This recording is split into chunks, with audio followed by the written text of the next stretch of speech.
All right, guys, let's get back to GalCiv4. This is turning out to be a really, really cool game. And thank you very much to the comments section for pointing out something that I was missing. Let me show you. So let's just jump into Earth. So this is what I was missing. This is because I've got this kind of tunnel vision when I play games, right? And I'm looking at something, and my peripheral vision does not pick up the obvious. I don't know why. And I saw this thing saying drag to place unique improvements. I was like, why are these unique improvements? Like, that's kind of interesting. So yeah, obviously, so you can actually build these districts in any of these hexes. So you can build like a agricultural district, entertainment district, financial districts, and this just gives you different bonuses. Okay, food, approval, and crime. Then we've got gross income. We've got population cap, etc. So this is how you build a city. So when I was looking for the city, which used to be an asset type or a building type in GalCiv3, now you can just click on here and just build the housing district. So I think that this new system is so much better. It's so much better than the previous game because you're not, for a start, you're not just searching through a load of buildings that you need to build. Now there are these unique buildings, and that is really cool. Don't get me wrong, I do like that. But being able to just build these generic sectors, I guess it's kind of more like Stellaris in that respect. But that's really, really interesting. So this kind of changes things. Now, I asked people if they wanted me to continue, and most people said they did. So I'm going to continue with this a little while. I'm not going to promise to finish this game, okay? Because I'm annoying myself now that I'm not playing it more efficiently. And I know that I said I'm not a min-maxer, but I do try to play well. And somebody else in the comments pointed out, yeah, you say you're not a min-maxer, but then you do like hour-and-a-half long videos on how to min-max Shadow Empire. So I guess I am. I just don't min-max to the level that I would really like to if I had more energy for it. Anyway, let's get back to GalCiv. So I think what we're going to do here on Earth, what are we building at the moment? We are building this garrison. I don't think I need this at the moment. I think what we would probably be better doing is getting up our, I don't know, let's have a look at Earth as it is. Manufacturing, we've got research, we've got income. Now our income seems to be pretty good at the moment, so I don't need to worry too much about that. We've got a decent food. Yeah, we're gaining quite a lot of food. And yeah, I think, how do you get more colonists, citizens? That's what I want to know. Oh, okay. Now, this is your growth. Growth comes from the non-synthetic citizens on your world, but it can be increased by improvements like fertility clinics and hospitals, and significantly decreased on worlds with high pollution. Okay, so we need to, this is how we get more pops. So we want to grow our populations to be able to send them out to these new places that we've got. So this is probably going to be a really, getting more population early on. Now in GalCiv3, typically I used to do that by going into the research and going into the various biology, going through the various biology, xenobiology, all this kind of stuff, and that gave you food bonuses basically, and growth bonuses. It seems like growth's a little bit easier to understand in this one as well. Anyway, but yeah, back to Earth. Let's see what we want to do. This one gives us 3 to population, so now housing district is going to increase our population cap, but that's not going to. I don't think increasing the population cap is going to help us at the moment. We've already got a high population cap, so that's not what we want. We want agriculture. Have we got anywhere that might give us a bit of a boost to that? Got manufacturing. Okay, that's going to give us a +2 to research.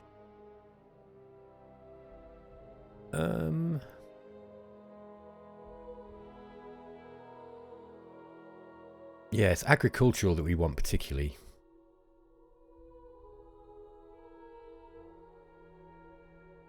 This would be a good place for manufacturing, although I don't know if we are intending on, turning Earth into a big manufacturing place. Cannot be built on deserts or mountains. The agricultural districts actually takes longer. Look, that's kind of interesting. That's because the construction cost is higher. Okay. I do think we want an agricultural district up. I think that would be good. Excuse me.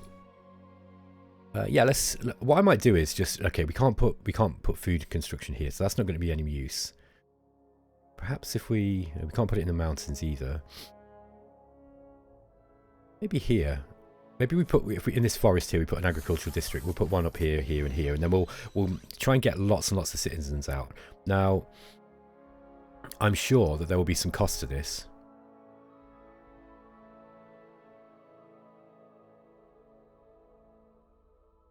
Yeah, I'm liking what I see with this. This is looking really good. I'm liking this better than GalCiv4 actually.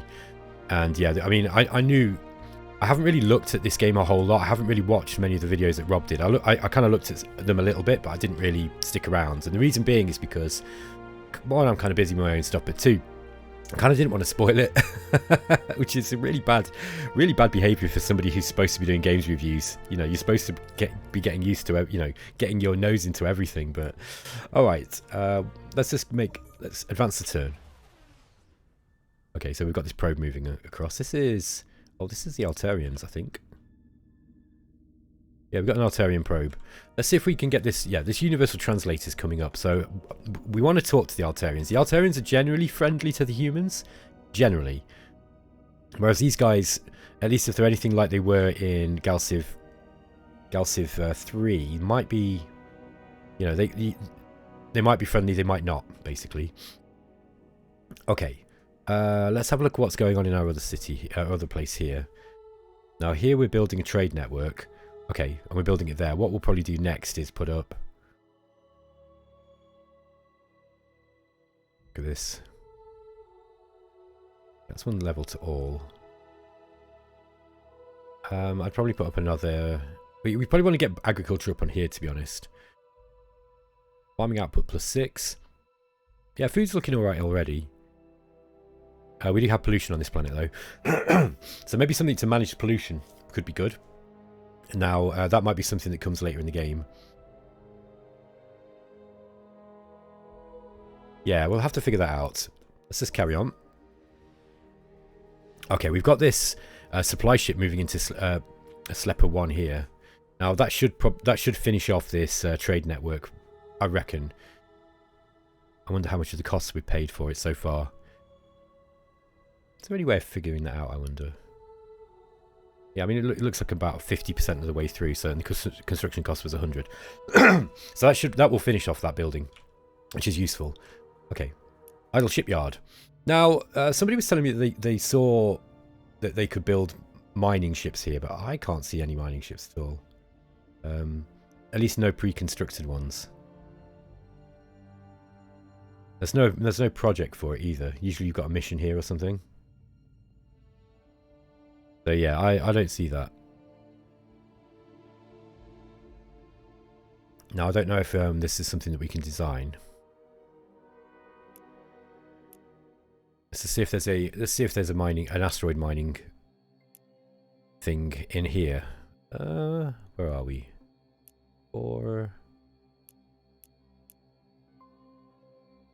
Okay, these are just the hulls. It's the equipment that we want. Okay, so we've got to select a hull first. Okay. Where are we? Freighter, colony. Okay, let's just grab that constructor. Okay, these are the different drives. Weapons, defenses, and modules. Okay, this can build star bases and shipyards, but it doesn't say anything about asteroids. I'm missing something here, I think. Yeah, I think I'm missing something. So, let's just come out of the ship design for the time being. I'm not going to worry too much about ship design in this game, in this short playthrough, I don't think. Excuse me, I've got a very scratchy throat today. Alright.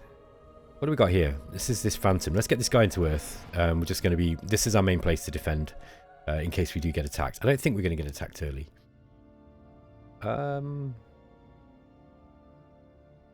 Yeah, we probably want to get another constructor out. I don't think we want to be bothering with other planets yet. Yeah, other planets. Oh, what's happening here? Okay, we're starting to push our influence out here. Maybe getting an influence starbase out this way, because the Altarians have strong influence, if I remember right. Or they can do. What do we got here? We've got Illyrium here. Who are you? Okay, that's the TAS Discovery. He's heading towards this space junk. Okay, so yeah. So you'll notice that we had 4 turns to actually complete this this trade network, but it got completed in one turn because that supply ship actually landed and finished the job. So, okay, this is giving us wealth. We've got a decent monthly income now. No technology input. So this is going to be a manufacturing world, I think. It's going to be wealth. That's level all. That's manufacturing. So that's going to be population if we're going to put population up here.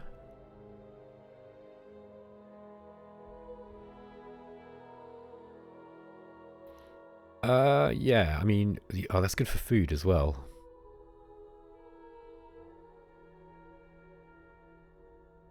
This is where my brain starts just breaking when I look at these games, because the possibilities are just endless, and you know the depth of complexity that you've got to pass yourself is a lot. You know, like where do I put my manufacturing, and then where do I put other things? I suppose really the best way to, you know, when I was talking about spreadsheets, by the way, I'm just going to address one of the comments I had. Someone was just like, oh, you know, you don't need to use a spreadsheet for this kind of game, and I was like, no, look, you're taking me too literally. What I mean is, you know, I was being hyperbolic, right? What I mean is, these kind of games, I don't always feel I like to min-max them to the level that it's fun, right? So I want to be getting the best, the best manufacturing bonuses for my manufacturing. I want to get the best food bonuses for food, etc. But because I'm a bit autistic, right? And like I start like hyper focusing on, like, okay, well, there's research here, but then there's manufacturing here, so I just get completely overwhelmed with it. So really, you want an algorithm to work this kind of thing out, right? If you want to do it, you know, correct in inverted commas, and that's not fun. Like, you know, if you're the sort of person who, by the way, who likes engineering puzzles, then yeah, that's great. Like, you know, by all means, sit down, get a program that works it out. Okay, well, I've got hexes here, and you know, I've got these bonuses, and I've got this set of buildings that I can build. I want you to work out the most efficient layout for me, please. Yeah, I'm sure you could do that, but I think part of the fun of these games is not doing that and just trying to do it yourself. And then later on you realise you've made a mistake and like, oh, well, I've learned something, right? So there are two different approaches, I guess, and there are multiple different approaches, but like, for example, my friend Tortuga Power, he doesn't like playing these games until he understands all the game mechanics, and that is perfectly fine because he's an engineer. He's an engineer by trade, I believe. So he's the sort of person who likes to, you know, he probably, you know, would get a lot of pleasure out of, you know, finding out the precise locations for everything. So it's completely, you know, it's so that, you know, you min-max it to the you know, nth degree. For me, I'd rather kind of have a go at it, doing it, you know, off the top of my head, and then make mistakes and learn. That's the pleasure I get from these games. So that's kind of what I meant. I wasn't saying you actually have to get a spreadsheet out to work this out. I mean, you probably could. I'm sure someone who's really good with Excel could probably figure out a way of working out this algorithm with you know, with a spreadsheet. Anyway, let me get on. So what do we want here? We want manufacturing here, I think. Okay, we can put a garrison up. That might be a fair idea. This gives you +1 level to your military. Does the garrison affect crime? No, that's interesting. I guess this is just literally a military garrison, not a police station. You know, they're not kind of patrolling the streets.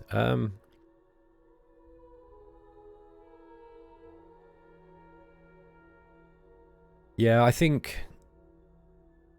really what we want is something to reduce the pollution. I think that would help. Yeah, this person's an embezzler, look. He gets +10 income, but he's embezzling part of the finances as well. So that's not good.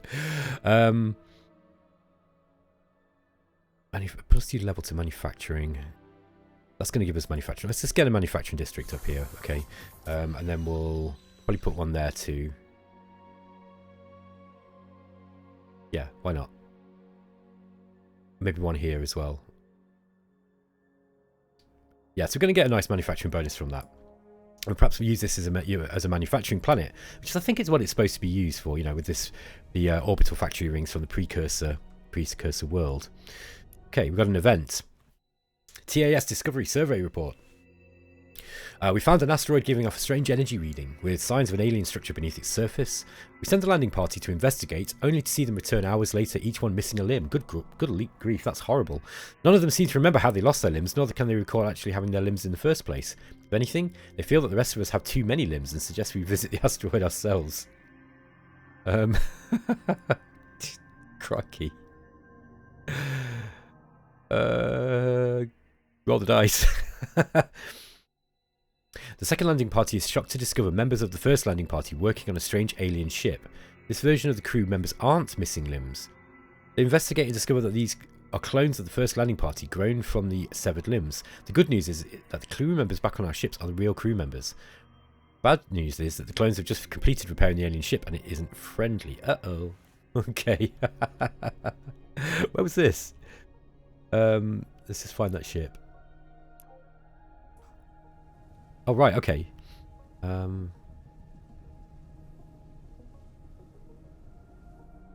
Where did it spawn an alien ship?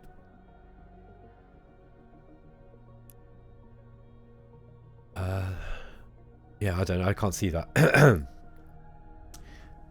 I can't see if there's an alien ship around. Oh, well. Maybe we're going to be in a battle next turn. I wonder if it might be an idea just to spit out these ships here and... There we go. Maybe we just turn them into a fleet. I don't know. I was expecting to see a ship around here somewhere. Okay. Now, do we have any? Do we have enough points? Cultural points. Yes. When you whip a worker, it inspires immense productivity in him and any that witness the event. That gives us plus 50% control. Leaders cost less to hire, and then we've got liberty. Plus 8 approval on all core worlds except the home world and a free leader. Individualism gives us minus 15 decay from colonies. Now I still don't know what decay is. And citizens no longer negatively react to being at war with their own species. Yeah, we don't want that.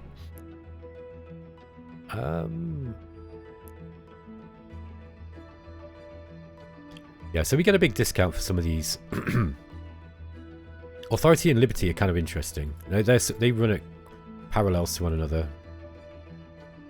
Okay, so this is going to be, you know, basically more trade licenses, better global income, less maintenance on bases, more better base range, and increase influence generation by 50% on all planets. That sounds really good. Authority, all ships start out as veterans. Soldiers generate approval. Crime reduced by 50%. Intimidation increases the perceived value of goods. Grants 3 transports and soldering bonus. Cost of rushing ship reduced by 50%. Alright, these are some interesting little bonuses. And they don't lock you into, you know, like a malevolent playstyle, which I liked the way that GalCiv4 did have this ideology thing, but I think this is much more nuanced now. Let's go with the control. Okay, so we're kind of turning into a bit more of an authoritarian Earth. You naughty DL Bradley. You. Okay, so we've got the Universal Translator, which means we can actually start talking to some of the other people. Now we can also get up a cultural district here. Exploration Treaty. Open Borders Treaties. Okay, great stuff. Here's what we've got the 50% research bonus for. I wonder what it is that determines this. Artificial gravity increases movement speed by 1. Okay. We can get railguns, which allows construction of basic kinetic weapons. And then we've got precursor archaeology. Allows us to gain more benefits from precursor relics and related technologies we encounter. Yeah, we do want to go down that eventually, I think. 18 turns is a long time. I think the artificial gravity might be quite good. Let's have a look at the tech navigator. So, artificial gravity will send us up to orbital manufacturing. Hyperdrive optimization. Okay, so this is interesting.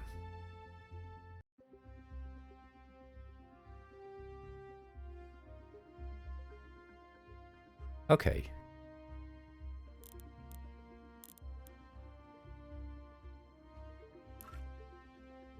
Yeah, so we've got colonization, research districts. We've got planetology allows us to improve our worlds. I do like these. I like the planetology tree because it gets your planets going really, really, you know, really well. It maximizes the food output and you know, growth. I'm assuming. By the way, I've got to stop assuming stuff because this game does seem very, very different to GalCiv4 actually. It's wearing the skin of like GalCiv3's previous system, but actually it's quite different. And man, I love that. And here's another point that I'm going to go off on a bit of a tangent just for 30 seconds. But when you've got games, right, and you're making remakes, or you're doing sequels, there's a couple of ways of going about it. You either remake the game completely, and you sort of, like I say, like this one, where GalCiv2 is very different to GalCiv3, and GalCiv3 is very different to GalCiv4, where the game is... I like this kind of game because I can now go back and play GalCiv3 and it's still a different game to this one, and so it doesn't really invalidate the previous games. Like, there are still people who play GalCiv2, by the way, and GalCiv2 is still a very, very good game, and it's different to the others. That you've got the other type of sequel where you've got like an iterative game design, more like with Dominions, I'd say. Now, you could argue that GalCiv is also an iterative design pattern, but I think the games are more drastically different than, say, with the Winter stuff, where Dominions and Conquest of Elysium they incrementally get better, and you wouldn't go back and play Dominions 4 probably, once you've played Dominions 5, because they're that similar. But the Dominions 5 is just better for most people, I think. So yeah, it's an interesting way of looking at these two different kind of design principles when it comes to creating sequels and remakes. And I like this style because it means that the previous games are not they're not invalidated. I would go back and play GalCiv3 having played this because it is a different game. Okay. Yeah, I probably want to move these around, didn't I? Let's get the agricultural district up before I go for this garrison. I don't think we need that on Earth yet. Did we find out where these enemies were? No. Maybe they didn't spawn, or they spawned somewhere else. Don't seem to be able to see anything. We're not alone. Through diplomacy, we can trade with civilizations, negotiate treaties, declare war, and much more. Their opinion of us will depend on their individual personality and the way we've treated them. If a relationship is particularly important to us, we can assign one of our leaders as a diplomat to that civilization. Okay. Show me. Here's the Altarians.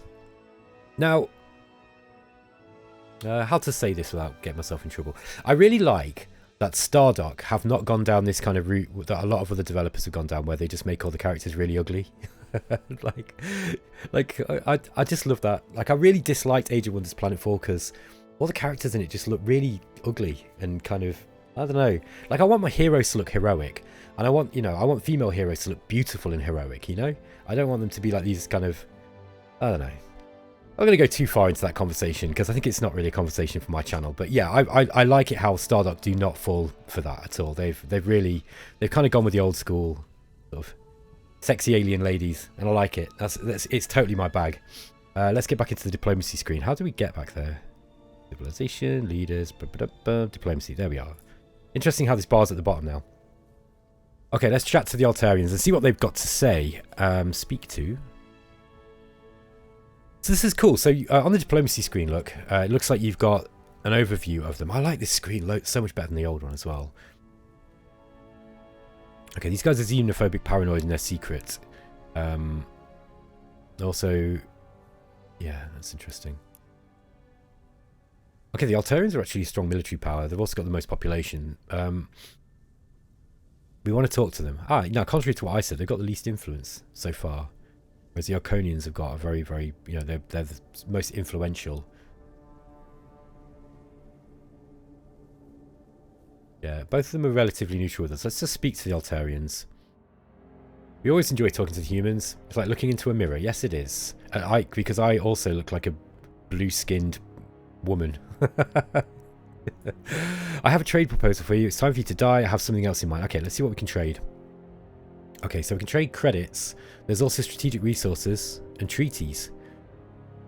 Okay, we can trade text too.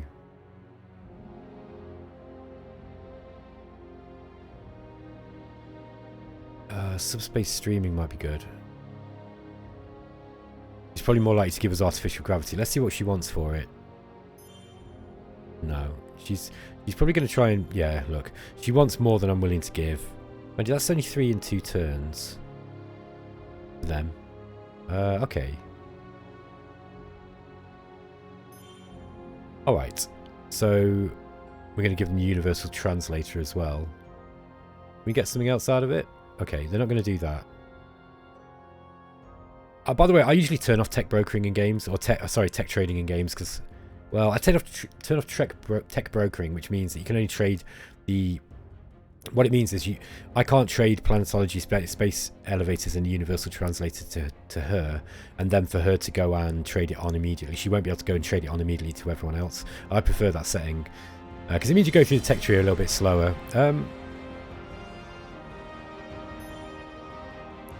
Okay. Okay.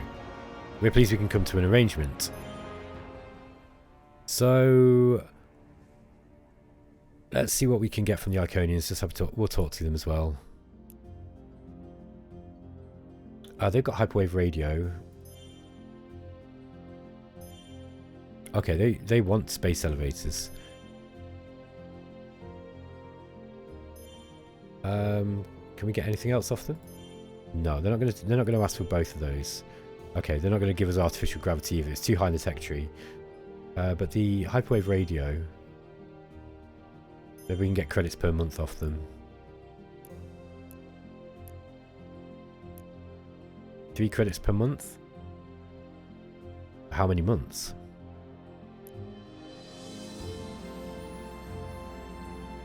For 50 turns. Alright. So 150 credits basically. Assuming that we assuming that we don't go to war with them. Okay. So we've done some research. We've done some diplomacy. Actually, I just want to see if that's affected our. No, it's not. Not made any difference how they feel about us yet. All right.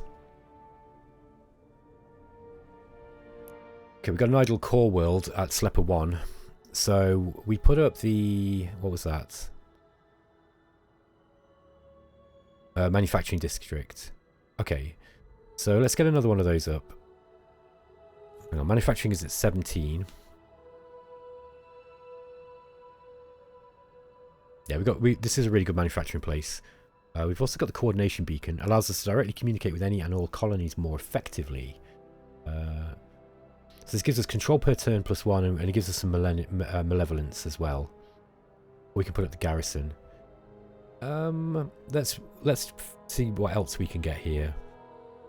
I'm getting plenty of... These guys are getting enough food. Oh no, that's us. Sorry, that's the overall empire. Food +6. Yeah, look, the growth here is going to be really, really slow. I think we probably avoid food here, and what we'll do is we'll probably use colony ships to grow these guys. Yeah, the growth is very, very slow. Look, 1.8. Sorry, 0.18 per month. Can be increased by improvements like fertility clinics. All right. Okay, these guys seem they're happy enough. Oh no, they're not. High expectations, taxes are too high. Now we can probably change our tax rate. Okay, so if we put it down to normal. Okay, sorry, I don't know why this tooltips come up every time. If we drop the tax rate down, that's going to help. We're going to get less money.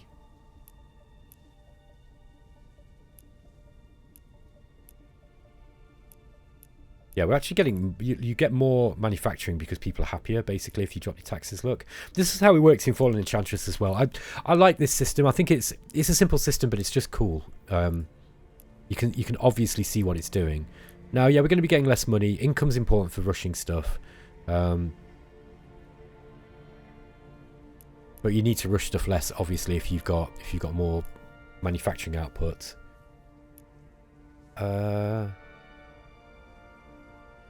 Yeah, okay, we're going to be losing cash at that. So we'll put it on normal. We'll drop the taxes down. I think that's going to make people like us more. So, yeah, we'll get a better output. We need to get back to Sleppo 1. This is military and manufacturing again. Food, population. What is our population threshold? It's 2. Okay. It's going to be 53 turns before we get another population. So we need to... I mean, yeah, population... We're not going to grow this planet. Now, do the citizens themselves work in the districts? I think not. I'm assuming that I could fill this full of districts and the one population would still be able to run it.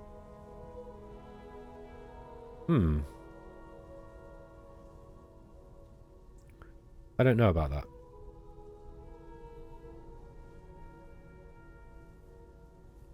Yeah, again, this is something that I'll probably have to look at offline and just try and figure out, or ask somebody on on the Discord channel.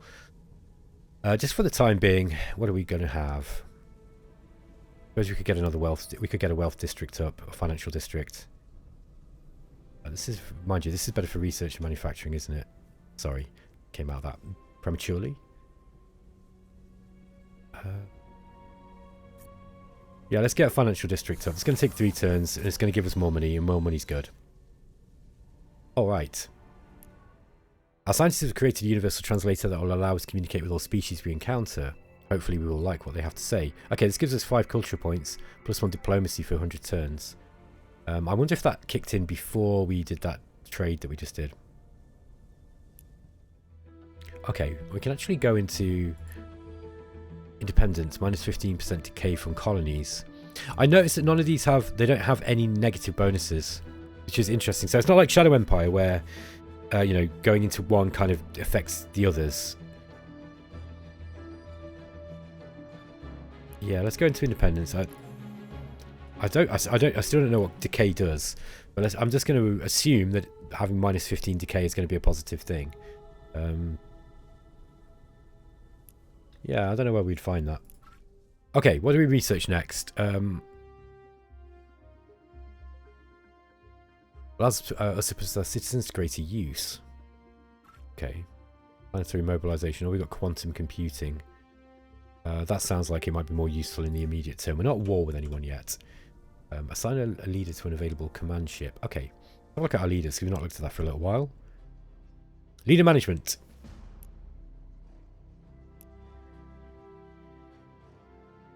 Okay, so we've got these ships available now. Victory, Curiosity, and Perseverance. I like these special ships that you get as well. This is really cool. Okay, so we can get diplomats too. Okay, modifies research and related tasks. Okay, so she's currently our Minister of Technology. She'd be really good at that though. She's also a good commander. Yeah, she's good. She's pretty good. Social diligence. So we've got a Minister of Colonization. Increases approval on all core worlds except our home world based on the social skill. So social is the green one. Let's get you in. We'll get you as the Minister of Colonization. Don't think that upsets her in any way. And then we'll get Gillian Pollin. Is more concerned than most with the welfare of the poorest members of society. Okay. Let's get her as the Minister of Technology then. So, because she's really intelligent. Okie dokie.